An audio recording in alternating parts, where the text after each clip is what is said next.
গল্পবাদ চ্যানেলে সবাইকে স্বাগত জানাই। আজ একটি ভিন্ন স্বাদের গল্প নিয়ে ফিরে এসেছি।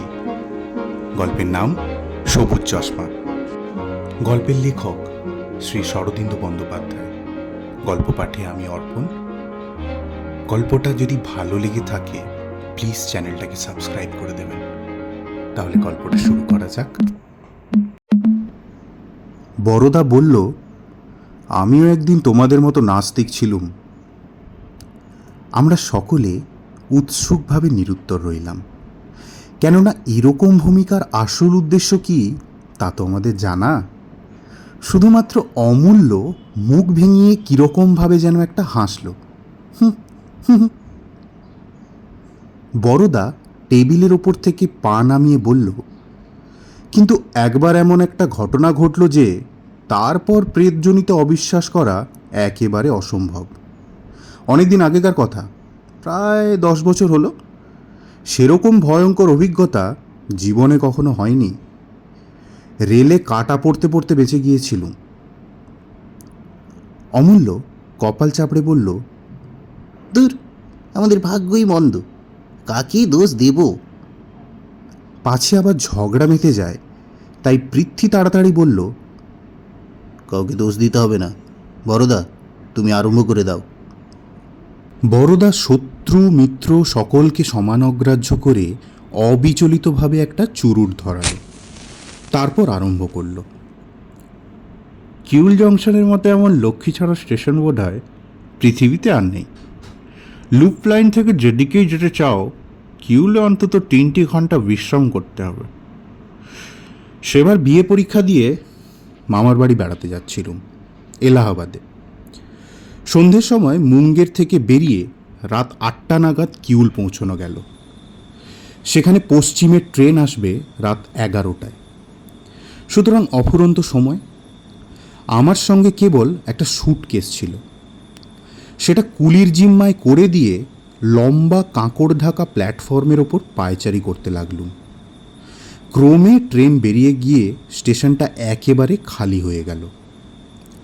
ঘণ্টা তিনেকের মধ্যে আর গাড়ি নেই।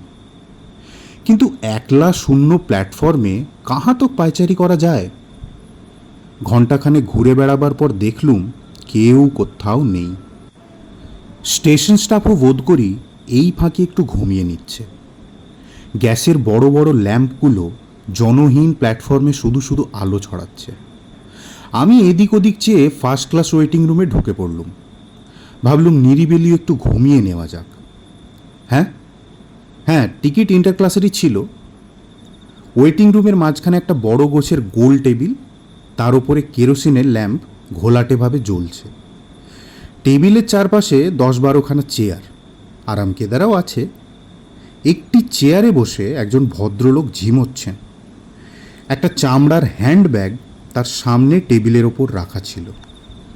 আমি ঢুকতেই তিনি চমকে উঠে তাড়াতাড়ি ব্যাগটা নিজের কাছে টেনে নিলেন।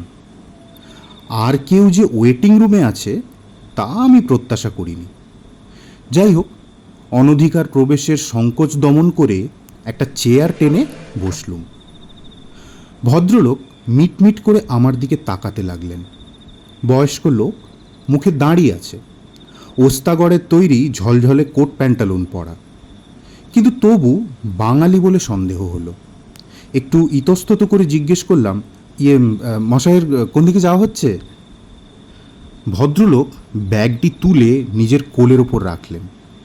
এমন সন্দেহের চোখে আমার দিকে চাইলেন যেন তার ওই ব্যাগটি চুরি করবার জন্যেই আমি ওখানে ঢুকেছি। তারপর সতর্কভাবে বললেন, আমি বিলেত যাচ্ছি। কিছুক্ষণ অবাক হয়ে চেয়ে থেকে বললুম, হ্যাঁ? তিনি আবার বললেন, বিলেত যাচ্ছি। আর আপনি? লজ্জিতভাবে বললুম, আমি এই কাছেই এলাহাবাদ যাচ্ছি। এলাহাবাদ? এলাহাবাদে কি করেন? কিছু করি না, মামার বাড়ি বেড়াতে যাচ্ছি। আপনি কখনো সেখানে ছিলেন? তার সতর্ক সাবধান ভাবটা অনেকটা কেটে গেল। তিনি একটা দীর্ঘশ্বাস ফেলে বললেন, সেখানে আমি লিটন কলেজে ফিজিক্সের প্রফেসর ছিলাম। আমার নাম বিরাজমোহন সেন। বিরাজমোহন সেন নামটা খুব পরিচিত। আমার মামাদের মুখে তার অনেক গল্প শুনেছি। মামারা তার কাছে পড়েছিলেন। বিরাজবাবু একজন নামজাদা প্রফেসর ছিলেন, কিন্তু হঠাৎ মাথা খারাপ হয়ে যাওয়ায় তাকে অধ্যাপনার কাজ থেকে অবসর নিতে হয়। আমি সচকিত হয়ে উঠলুম। তারপর খুব ভালোভাবে তাকে পর্যবেক্ষণ করলুম, কিন্তু তার চেহারায় মাথা খারাপের কোনো লক্ষণই দেখতে পেলাম না। প্রকাণ্ড কপালখানা বুদ্ধি এবং পাণ্ডিত্যেরই পরিচয় দিচ্ছে। উঁচু বাঁকা নাক, চোখের দৃষ্টিতে এমন কিছু নেই যা পাগলামি বলে মনে করা যেতে পারে। আমি বললুম, আপনার নাম শুনেছি, আমার মামারা আপনার ছাত্র। তাই নাকি? ও, কি নাম তাদের বলো তো? আমি নাম বলতেই তিনি লাফিয়ে উঠে বললেন, শৈল, নীরজ, বিলক্ষণ, তাদের খুব চিনি। তুমি তাদের ভাগ্নে?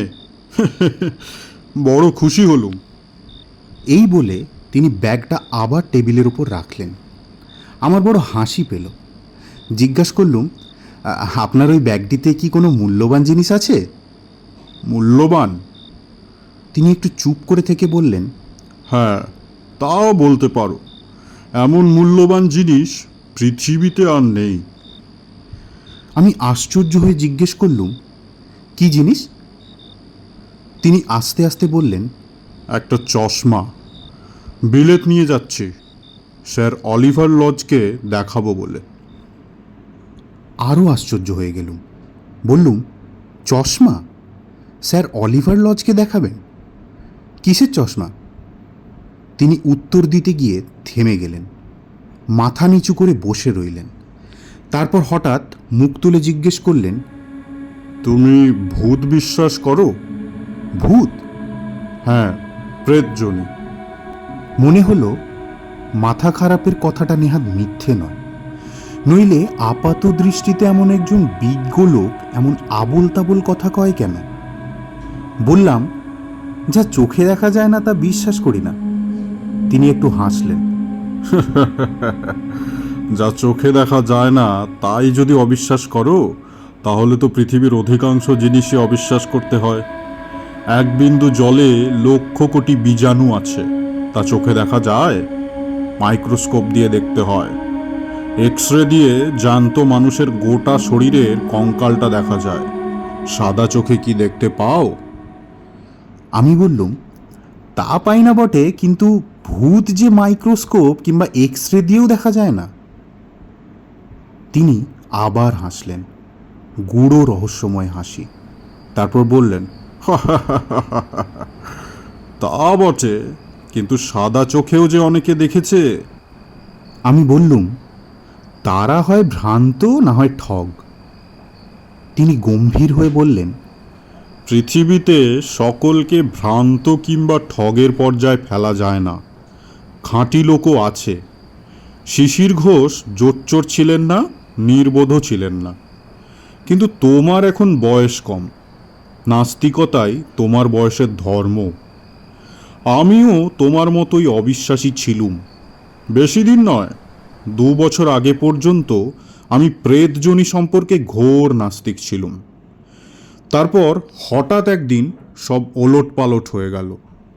যে অপূর্ব জিনিস না জেনে আবিষ্কার করে ফেললুম, তাতে জীবনের ধারাটাই বদলে গেল।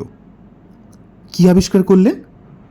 তিনি কিছুক্ষণ স্থির থেকে বললেন, একটা চশমা, বাইনোকুলারের লেন্সও বলতে পারো। আমি উত্তেজিত হয়ে বললুম, সেই চশমাই কি আপনার ব্যাগে রয়েছে? হ্যাঁ। আর ওই চশমাই স্যার অলিভার লজকে দেখাতে নিয়ে যাচ্ছেন? হ্যাঁ। কি কি ব্যাপার, আমাকে সব বলুন, মানে আমার ভারী কৌতূহল হচ্ছে। তিনি বললেন, লোকের কাছে বলে যেরকম হাস্যাস্পদ ক্ষতিগ্রস্ত হয়েছি, তাতে কাউকে বলতে ইচ্ছে করে না। যা হোক, তুমি যখন আগ্রহ প্রকাশ করছো তখন শোনো। আমি বিজ্ঞানের অধ্যাপক। বিজ্ঞানের রাজ্যে বাতিক, খেয়াল, কল্পনার স্থান নেই। সেখানে নীরস নিষ্ঠুর সত্যের কারবার। সুতরাং ভূত প্রেত সম্পর্কে আমার মনে যে একটা মজ্জাগত বিরুদ্ধতা থাকবে, তা সহজেই অনুমান করতে পারবে। ভেবে দেখো, নিঃসংশয়ে ভূতপ্রেত বিশ্বাস করা যেতে পারে এমন জোরালো প্রমাণ আজ পর্যন্ত কিছু পাওয়া গেছে কি? সবই ধোঁয়া ধোঁয়া, অনিশ্চিত।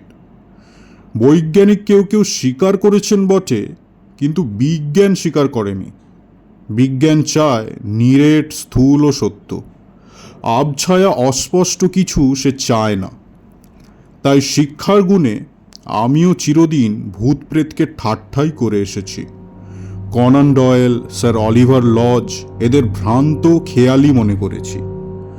কখনো ভাবিনি যে আমি একদিন অন্যকে বিশ্বাস করাবার জন্য ছুটোছুটি করে বেড়াবো, আর তারা আমাকে পাগল মনে করে আমার কথা হেসে উড়িয়ে দেবে। এইটাই বোধহয় আমার জীবনের সবচেয়ে নিষ্ঠুর পরিহাস। বছর 2 আগে কলেজের ল্যাবরেটরিতে আমি দূরবীনের লেন্স নিয়ে এক্সপেরিমেন্ট করছিলাম। একটা বড় সবুজ রঙের ক্রিস্টাল একদিন কুড়িয়ে পেয়েছিলাম সেইটে। কিন্তু তুমি বোধহয় আর্ট স্টুডেন্ট, সব কথা বুঝবে না। মোটামুটি বলে রাখি, একটা অদ্ভুত ফিকে সবুজ রঙের ক্রিস্টাল হাতে এসে পড়েছিল। তাই থেকে নিজের হাতে কতগুলো লেন্স তৈরি করেছিলাম। যন্ত্রের সাহায্য না নিয়ে হাতে করে ঘষে ঘষে লেন্স তৈরি করা সহজ কথা নয়, বিস্তর সময় লাগে। তাছাড়া সব সময় নির্ভুল হয় না, বাঁকাচোরা থেকে যায়। কিন্তু আমার খেয়াল হয়েছিল, তাই নিজের হাতেই তৈরি করছিলুম। একদিন দুপুরবেলা, তখনও লেন্স সম্পূর্ণ তৈরি হয়নি। কেমন হচ্ছে দেখবার জন্য আমি সেগুলোকে ফ্রেমের ওপর বসিয়ে চোখে পড়লুম। চশমার দোকানে চোখ পরীক্ষা করার সময় যেরকম ফ্রেম চোখে পরিয়ে দিয়ে তাতে বিভিন্ন শক্তির কাঁচ বসিয়ে বসিয়ে পরীক্ষা করে, দেখেছো বোধহয়? আমি ঘাড় নাড়লুম। বিরাজবাবু বলতে লাগলেন, দুপুরবেলা ল্যাবরেটরিতে কেউ ছিল না। আমি দৌড় বন্ধ করে একা কাজ করছিলাম। কিন্তু চশমা চোখে দিয়ে মুখ তুলতেই দেখলুম একজন লোক ঠিক আমার সামনের চেয়ারে বসে এক দৃষ্টে আমার পানে তাকিয়ে রয়েছে। লোকটা সাহেব, টকটকে গোলাপি রং, মুখে ছুঁচলো দাঁড়ি, তার অদ্ভুত বেশভূষা। মধ্যযুগে ইউরোপীয়রা যেরকম মখমলের জমিদারি পোশাক পরত, সেই রকম। আমি ভ্যাবাচাকা খেয়ে তাড়াতাড়ি চশমা খুলে ফেললুম। দেখলুম কেউ কোথাও নেই, চেয়ার খালি। খানিকক্ষণ কিছুই বুঝতে পারলুম না। তারপর আবার চশমা পরে দেখলুম লোকটা বন্ধ দরজার ভেতর দিয়ে চলে গেল। বিরাজবাবু চুপ করলেন। আমি রুদ্ধশ্বাসে প্রশ্ন করলুম, তারপর? বিরাজবাবু বললেন, এমনই অভাবনীয় ঘটনা যে ব্যাপারটা ভালো করে হজম করতে কয়েকদিন কেটে গেল। শেষে বুঝলুম ভুল নয়, সত্যি অজ্ঞাতসারে একটা অপূর্ব জিনিস আবিষ্কার করে ফেলেছি, যার সাহায্যে সূক্ষ্ম দেহ প্রত্যক্ষ করা যায়। এ জিনিস নিয়ে কি করব প্রথমটা ভেবেই পেলুম না। শেষে ঠিক করলুম আমাদের প্রিন্সিপাল সাহেবকে বলবো। তার কাছে গেলুম, একটু উত্তেজিতভাবেই আমার আবিষ্কারের কথা বললুম। তিনি আমার দিকে কিছুক্ষণ চেয়ে থেকে বললেন, সেন, আপনার শরীরটা খারাপ হয়েছে, আপনি কিছুদিন ছুটি নিয়ে বিশ্রাম করুন, যান। নিরাশ হয়ে তার কাছ থেকে ফিরে এলুম। তারপর প্রফেসরদের মধ্যে আমার অন্তরঙ্গ যারা ছিলেন তাদেরও বললুম। তারাও আমাকে ছুটি নিয়ে বিশ্রাম করার উপদেশ দিলেন। আশ্চর্য আমাদের দেশের লোকের মনোভাব। কেউ একবার জিনিসটা দেখতে চাইলেন না, কেউ একবার বললেন না, দেখি আপনার কথা সত্যি কি মিথ্যে। মরিয়া হয়ে আমি ইউনিভার্সিটির ভাইস চ্যান্সেলরকে একখানা দরখাস্ত করলুম। তাকে সব কথা জানিয়ে লিখলুম যে তিনি যদি ইচ্ছে করেন আমি সর্বসমক্ষে ডেমনস্ট্রেট করে দেখাতে রাজি আছি। সপ্তাহখানেক পরে আমার চিঠির জবাব এলো। ইতিমধ্যে বোধহয় আমার পাগলামির কানাঘুষো চারিদিকে ছড়িয়ে পড়েছিল। ভাইস চ্যান্সেলর সাহেব বিনীতভাবে আমাকে জানিয়েছেন যে আমি যদি কাজ থেকে অবসর গ্রহণ করার দরখাস্ত করি তাহলে তৎক্ষণাৎ আমার দরখাস্ত মঞ্জুর হবে। রাগের মাথায় কাজ ছেড়ে দিলুম। তারপর সারা ভারতবর্ষে যত বিজ্ঞ সুধী আছেন সকলের দৌড়ে দৌড়ে চশমা নিয়ে ঘুরে বেরিয়েছি। এমন সব লোকের কাছে গিয়েছি যাদের পৃথিবী জোড়া নাম, কিন্তু সকলের কাছেই এক উত্তর পেয়েছি। কেউ হেসেছে, কেউ তাড়িয়ে দিয়েছে, কেউ বলেছে সময় নেই। কিন্তু আমার কথাটা সত্যি কি মিথ্যে তা যাচাই করে দেখবার কৌতূহল কারুর হলো না। যখন দেখলুম এই দেশে এই মহামূল্য আবিষ্কারের মর্ম কেউ বুঝবে না, তখন স্থির করলুম বিলেত যাব। সেখানে অন্তত একজন লোক আছেন যিনি প্রকৃত তত্ত্বান্বেষী, যিনি আমার কথা না শুনে আমাকে ফিরিয়ে দেবেন না। ইতিমধ্যে এক অদ্ভুত ব্যাপার ঘটতে আরম্ভ করেছিল। বললে বিশ্বাস করবে না, চশমার ওপর নানান রকম অলৌকিক উৎপাত হতে শুরু করেছিল। প্রেতলোকের জবনিকা মানুষের চোখ থেকে সরে যায়, এটা বোধহয় তাদের অভিপ্রেত নয়। তাই রোজ রোজ চশমাটার ওপর নতুন নতুন দুর্ঘটনা ঘটতে লাগলো। কখনো অকারণে হাত থেকে পড়ে যায়, কখনো ট্রেনে ব্যাগ শুদ্ধ হারিয়ে যায়, কখনো চোরে চুরি করতে আসে, এই ধরনের ব্যাপার। যখনই চশমা চোখে দিই দেখি ওরা আমাকে ভয় দেখাচ্ছে, চশমাটা ভেঙে ফেলবার ইঙ্গিত করছে। একবার একটা অদৃশ্য হাত আমার চুল ধরে এমন নাড়া দিল যে চশমাটা চোখ থেকে ছিটকে মেঝেতে পড়ল। ভাগ্যে কার্পেট ছিল, নইলে সেই দিনই ওটা যেত। যাই হোক, অনেক কষ্টে অনেক যত্নে এখনো পর্যন্ত তাকে অটুট রেখেছি। আমি জানি না শেষ পর্যন্ত স্যার অলিভার লজের কাছে নিয়ে যেতে পারবো কিনা। এ হচ্ছে যাকে বলে একটা ফ্রিক। এর অবিকল নকল কখনো তৈরি হবে না। ভদ্রলোকের অত্যাশ্চর্য কথাগুলো আমার বদ্ধমূল অবিশ্বাসের গোড়ায় যেন প্রবল নাড়া দিয়ে গেল। আমি কিছুক্ষণ চুপ করে থেকে জিজ্ঞাসা করলুম, আচ্ছা, এই চশমা যে কেউ চোখে দিলেই ভূত দেখতে পাবে? হ্যাঁ, নিশ্চয়ই পাবে, যদিও সে পরীক্ষা করবার সুযোগ আজ পর্যন্ত পাইনি। আমি নিজে যতবার পড়েছি ততবারই দেখেছি। আমি আর কৌতূহল দমন করতে না পেরে বললুম, তাহলে আমাকে একবার দেখাতে পারেন? নিশ্চয়ই পারি। তিনি সানন্দে ব্যাগটা নিজের দিকে টেনে নিয়ে বললেন, দেখাবার জন্য আমি ছটফট করে বেড়াচ্ছি, কিন্তু আমার দুর্ভাগ্য কেউ দেখছে না। ব্যাগ খুলে তিনি সযত্নে একটা তুলোয় মোড়া চামড়ার কেস বার করলেন। তারপর অতি সন্তর্পণে কেসটি খুললেন। কেসের মধ্যে একটি মজবুত গোছের চশমা, ঠিক চশমা নয়, আজকাল একরকম বাইনোকুলার চশমা বেরিয়েছে, অনেকটা সেই রকম দেখতে। সামনে কতগুলো সবুজ কাঁচ লাগানো, তার আশেপাশে পিতলের স্ক্রু, টর্টোয়েস সেলের মোটা মোটা আর্ম। বিরাজবাবু উঠে এসে সাবধানে আমার নাকের ওপর চশমাটি বসিয়ে দিলেন। প্রথমে কিছুই দেখতে পেলুম না, কেবল সবুজ ধোঁয়া। বিরাজবাবু স্ক্রু ঘোরাতে ঘোরাতে কম্পিত স্বরে বললেন, কিছু দেখতে পাচ্ছ এবার? ক্রমশ চোখের দৃষ্টি পরিষ্কার হতে লাগলো। মনে হলো যেন ধোঁয়া আস্তে আস্তে মিলিয়ে যাচ্ছে। তারপর বায়োস্কোপের ছবির মতো স্পষ্ট জিনিস দেখতে পেলুম।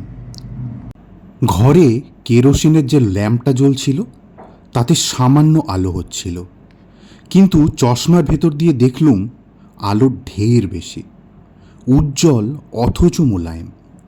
সেরকম অলৌকিক আলো কখনো দেখিনি। কোথা থেকে আসছে বোঝা যায় না, অথচ সর্বত্র সমানভাবে পড়েছে, কোথাও ছায়া নেই। আশ্চর্য আলো! এইটাই বোধহয় প্রেত লোকের দীপ্তি। কিন্তু আলোর কথা থাক, সেই আলোতে যা দেখলুম তা ভয়াবহ কিছু না হলেও হৃৎপিণ্ডটা একবার ডিগবাজি খেয়ে কিছুক্ষণের জন্য নিস্তব্ধ হয়ে গেল।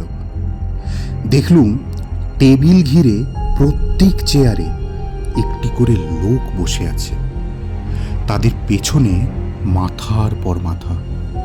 ঘরের মধ্যে তিল ফেলবার জায়গা নেই, আর সবাই তীব্র নির্নিমেষ চোখে আমার দিকে তাকিয়ে রয়েছে। বিরাজবাবু জিজ্ঞেস করলেন, দেখতে পাচ্ছ? গলা দিয়ে আওয়াজ বেরোলো না। তাই উত্তর দেওয়া হলো না। ডান দিকে মাথা ফিরিয়ে দেখি আমার গা ঘেঁষে একটি প্রেত দাঁড়িয়ে মুখের দিকে কটমট করে তাকিয়ে আছে। বাঁ দিকে তাকিয়ে দেখি ঠিক তাই।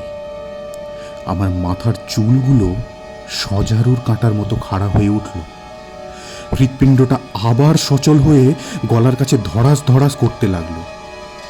এদের যে কত রকম চেহারা তা বর্ণনা করা যায় না। সাহেব আছেন, চীনাম্যান আছেন, ভারতীয় আছেন, আবার নিকশকান্তি নিগ্রো রয়েছেন। কোনো ভেদ জ্ঞান নেই। একজন রোগা পৈতেধারী ব্রাহ্মণ এবং একটি পালক দেওয়া টুপি পরা 16 শতাব্দীর সাহেব পাশাপাশি বসে রয়েছেন দেখলুম। সকলেরই চোখ আমার ওপর। ভাবে মনে হলো কেউই আমার প্রতি সন্তুষ্ট নন, যেন দাবি জন্মাবার আগেই আমি তাদের রাজ্যে ঢুকেছি বলে তারা আমার উপর ভয়ঙ্কর চটেছেন। ক্রমে তাদের মধ্যে আলোচনা শুরু হলো দেখলুম। কানে কিছুই শুনতে পেলুম না, কিন্তু মুখ আর হাত নাড়া দেখে আন্দাজ হলো যে খুব উত্তেজিতভাবে তর্ক চলছে, এবং আমি যে এই তর্কের লক্ষ্যবস্তু তাতে কোনো সন্দেহ রইল না। শেষে সেই পইতে পড়া রোগা ব্যক্তিটি আমার দিকে ফিরে আঙুল দেখিয়ে খুব তীব্রভাবে কি বলতে আরম্ভ করলেন, কিন্তু কোনো ফল হলো না। তিনি কি বললেন আমি তার এক বর্ণও শুনতে পেলুম না। অনেকক্ষণ বক্তৃতা দেবার পর তিনি টেবিলের ওপর একটা নিঃশব্দ চপেটাঘাত করলেন।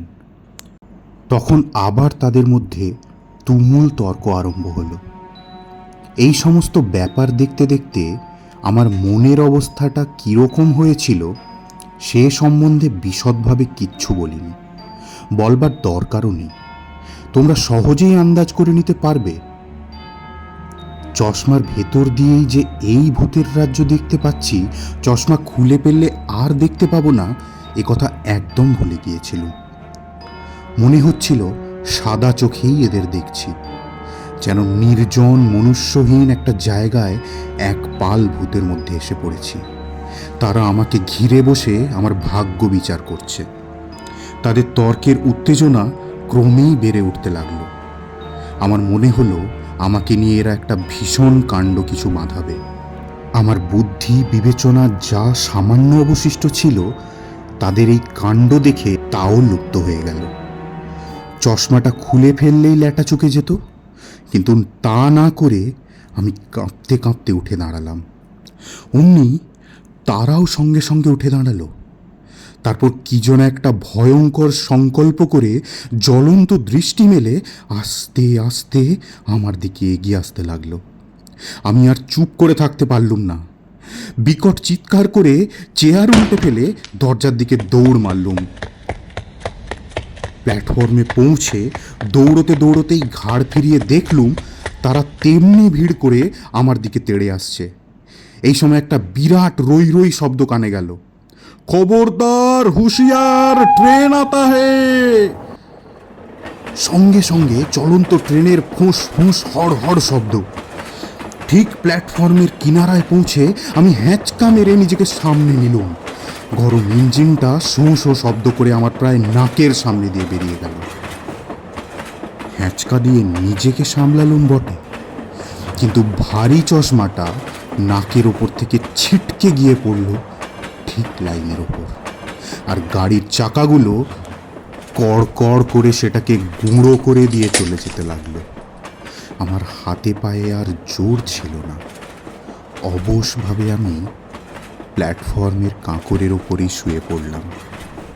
চেতনা লুপ্ত হয়ে আসছে, মাথার মধ্যে ঝিমঝিম করছিল।